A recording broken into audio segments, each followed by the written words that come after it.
Hey folks, how y'all doing? Welcome back. Oh man, in the land of grills, Southern Command, folks, and we've got a new attachment for our Weber kettle today, folks. This is from a company called OnlyFire. Now, you know, Weber does make these things, but this is from OnlyFire, and this one, not only can you use it, you can see the motor over there, turn your Weber kettle into a rotisserie, but this one's also got an attachment so you can turn this thing into a pizza oven. So, rotisserie chicken in the morning, pizza in the afternoon. Pizza for lunch, rotisserie chicken for dinner. Folks, we're gonna take it, this thing's pretty cool. We're gonna take a look at it and show you how much it costs, because it's pretty doggone affordable. Stainless steel, and I like the design. And actually, you know what, we're gonna try some pizzas on it. So yeah, keep on watching, see if our first attempts to do pizza on this will actually work. All right, people always ask me model numbers, so here it is, the BRK 6055 Kettle Grill Pizza and Rotisserie Combo Kit. It is, I don't have the Kugel grill, but I do have the Kettle grill. And here it is on Amazon, folks. If you're wondering how much this was, I paid 120 bucks, which I think compared to some, you know, Weber's got these too, but they're kind of pricey. And it, like I said, it has a rotisserie, comes with a rotisserie motor, has a little gauge there. It comes with a stone. It comes with a pizza peel. It's got a lot of cool stuff. So I'll tell you what, let's look at some of the stuff that we're talking about. All right, right off the back, you can see you got a nice peel that comes with it. You got some extensions that go in there to raise the stone up. Now let's take this off here and give you a look. See, and let me give you a dimension on that stone. All right, the stone is 15 inches across. You can see you've got a front removable plate there that just locks in place. So if you wanted to hold the heat in while you were cooking, you can. And this obviously for then the rotisserie. It will button it up pretty nice, and you've got this closes up. That's where your rotisserie goes. We'll show the rotisserie, and I already have got this kind of prepped already with the grate and grill grate in there. And like I said, you can raise this up to another level by putting these brackets on if you're afraid of it getting too hot. First time doing this, folks, I'm probably just going to leave it where it is and take my chance. You got some nice handles there. You got one of the OnlyFire motors for rotisseries. I've had these in the past. They work very nice. Let's just put the spit on there so you get an idea of what that looks like. You got an 8-foot cord. You got your rotisserie, stainless steel. You've got your two spits there, your two fork things. They lock into place real good. Obviously, you would take the grill grate off in order to use the rotisserie. But one of the things that I liked about this was that it's multifunctional, in that you can, you know, and we're going to show you today that you can do pizza and you can use it for rotisserie chicken or a rotisserie whatever. So let's take a look at a couple other things. All right, so with the lid on, it works. It fits really nice. I didn't have any issues with that. Top fits nice, bottom fits nice. In fact, I even got my barbecue dragon table on there, and with the barbecue dragon table on there, it fits well. So I really think this thing is cool. Now our whole thing is going to be about, you know, cooking on it. How you gonna, Tom? How you gonna do the charcoal? I'm probably going to put the charcoal from the center to the back, and you can see I've got my temp gauge here at the front. Obviously, if you're looking at this Weber and you're saying it looks a little higher, folks, I did the leg extension on here. Obviously, I put the temp gauge on and the vent on there, because for doing this, controlling the vent is going to be, in my opinion, pretty important. Only thing left to do right now at this point is get it fired up. And let's make some pizza. All right, folks, I got a real treat here for you today. Everybody kind of knows my oldest son, Brian, Matt Horse Barbecue. But here's my youngest son, Matt, and Matt made the dough. Matt, can you tell us how and what is in the dough? Sure. We've got all-purpose flour. Yeah. A nice high-quality salt. Yep. Yeast. Yep. And warm water. No sugar. No sugar. Real simple dough. Lots of love. So, and lots of love. And then how long is this going to have to rise? You know, the internet says maybe 2 hours.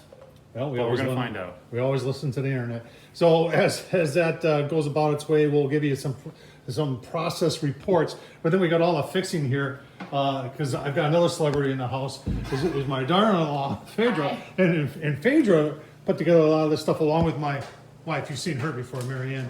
So we got some sauce and we got some veggie stuff. I don't know what that thing is right there. Is that Pineapple. Oh yes. So that's going on our pizza too. And then we got some mushrooms and some real mushrooms as canned, and then I'm not sure what is that, Marianne? Zucchini. Zucchini on a pizza. Huh, who'd have thunk? So I'll tell you what, folks. We'll get her fired up, and then as they continue with the craziness here, I don't even know.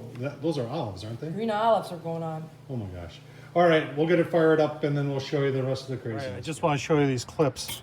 So these clips like that, and they fit right like that, and then your grill grate will go up there.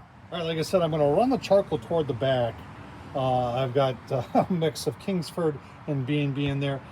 Get that going, and then grill grate will go on, and then the rotisserie go on, and I mean the pizza rotisserie combo will go on, and then the stone, and then we'll get it preheated, and it could be dark by the time that happens. So we'll give you as much of a look-see as we can. All right, there's setup. We've got the charcoal going pretty nicely. And then there's a pizza stone. We're going to put a pizza stone in. We're going to put the riser on and put the lid on. Then we'll start monitoring the temps. And you know what? We're going to make some pizzas first, too. So we'll give you some look-sees. Like I said, it's about to get dark. So we'll give you some look-sees as we proceed. All right, you can see the charcoal down there. Our lid here, obviously, that's 450. And on the side here, you can see we're 125. No, that's Celsius. That's 250 also, right there. So we'll kind of take a look here with the thermal and see if we got so 230, 350. Obviously hotter toward the back than in the front. But I've got like a cauliflower crust thing to go on first, and then we'll get the other pizzas on. All right, first pizza is on. It's a cauliflower type pizza. So that means the crust is cauliflower.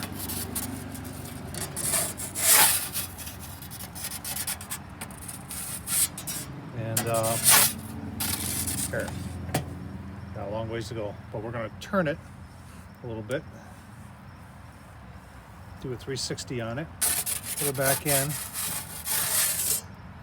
and give you a look-see. That's my first time using it. All right, playing around, so I put the cover back on the side to help hold the heat in, because I think what's happening is the crust is cooking before the top, and if you put that back on, it'll help keep that heat in the grill instead of coming out the opening here and give us a better looking pizza. But so far so good. The second one going on, this is with some homemade dough, and on she goes. And we're going to use that. I got a little cornmeal underneath there just to help it slide. I'm going to put this back on. Like I said, this helps hold the heat in so your top cooks. Not so much worried about the crust, because we know the crust is going to cook because it's got the charcoal right underneath it.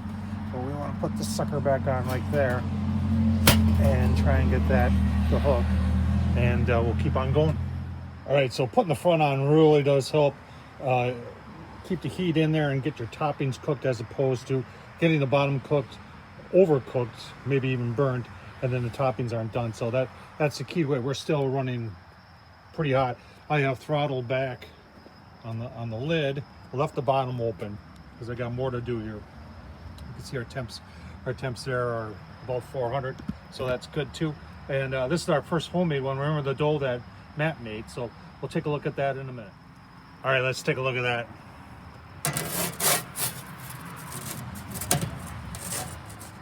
Well, the crust is definitely getting done. We got to get a little bit more heat on that top. That seems to be the only thing we're struggling with here, is getting the heat on the top, but it is working, and the dough is rising. It's looking pretty good, actually. All right, folks, there's the final product. Believe it or not, this is actually working. And the crust is, everybody, look at that, golden brown. Another one waiting to go on, folks. Does it work? First time out? Yeah, it works. Can't wait to use it for the rotisserie. Tom Horsman at YouTube. Thumbs up, leave a comment. And as always, pizza!